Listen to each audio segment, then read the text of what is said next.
السلام علیکم ورحمۃ اللہ وبرکاتہ۔ آج کا ہمارا ٹاپک سورہ آل عمران ہے، آیت نمبر 113 سے لے کر 120 تک۔ آئیے سورہ آل عمران سے اپنے سبق کا آغاز کرتے ہیں۔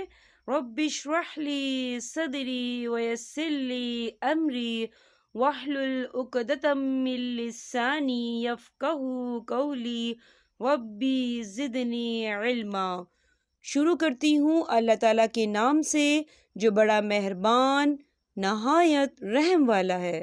ترجمہ: یہ سارے کے سارے یکساں نہیں، بلکہ ان اہل کتاب میں ایک جماعت حق پر قائم رہنے والی بھی ہے، جو راتوں کے وقت بھی کلام اللہ کی تلاوت کرتے ہیں اور سجدے بھی کرتے ہیں۔ یہ اللہ تعالیٰ پر اور قیامت کے دن پر ایمان بھی رکھتے ہیں، بھلائیوں کا حکم کرتے ہیں اور برائیوں سے روکتے ہیں، اور بھلائی کے کاموں میں جلدی کرتے ہیں۔ یہ نیک بخت لوگوں میں سے ہیں۔ یہ جو کچھ بھی بھلائیاں کریں ان کی ناقدری نہ کی جائے گی، اور اللہ تعالیٰ پرہیزگاروں کو خوب جانتا ہے۔ کافروں کو ان کے مال اور ان کی اولاد اللہ تعالیٰ کے ہاں کچھ کام نہ آئے گی، یہ جہنمی ہیں جو ہمیشہ اسی میں پڑے رہیں گے۔ یہ کفار جو خرچ اخراجات کریں، ان کی مثال یہ ہے کہ ایک تنگ ہوا چلی جس میں پالا تھا، جو ظالموں کی کھیتی پر پڑا اور اسے تھس نس کر دیا۔ اللہ تعالیٰ نے ان پر ظلم نہیں کیا، بلکہ وہ خود اپنی جانوں پر ظلم کرتے تھے۔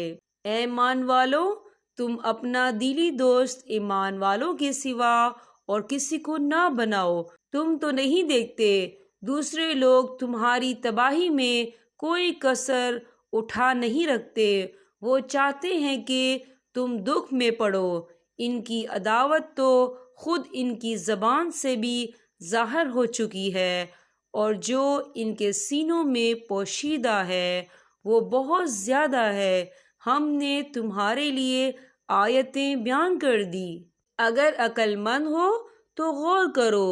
ہاں تم تو انہیں چاہتے ہو اور وہ تم سے محبت نہیں رکھتے۔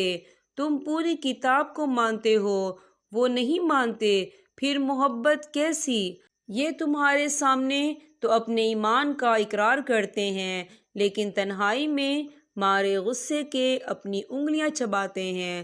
کہہ دو کہ اپنے غصے ہی میں مر جاؤ، اللہ تعالیٰ دلوں کے راز کو بخوبی جانتا ہے۔ تمہیں اگر بلائی ملے تو یہ ناخوش ہوتے ہیں، ہاں اگر برائی پہنچے تو خوش ہوتے ہیں۔ تم اگر صبر کرو اور پرہیزگاری کرو تو ان کا مکر تمہیں کچھ نقصان نہ دے گا۔ اللہ تعالیٰ نے ان کے اعمال کا احاطہ کر رکھا ہے۔ یہاں پر ہمارے سبق کا اختتام ہوتا ہے۔ اللہ پاک ہم سب کو قرآن پاک پڑھنے، سمجھنے اور اس پر عمل کرنے کی توفیق عطا فرمائے۔ اب میں آپ سے اجازت چاہوں گی۔ السلام علیکم ورحمۃ اللہ وبرکاتہ۔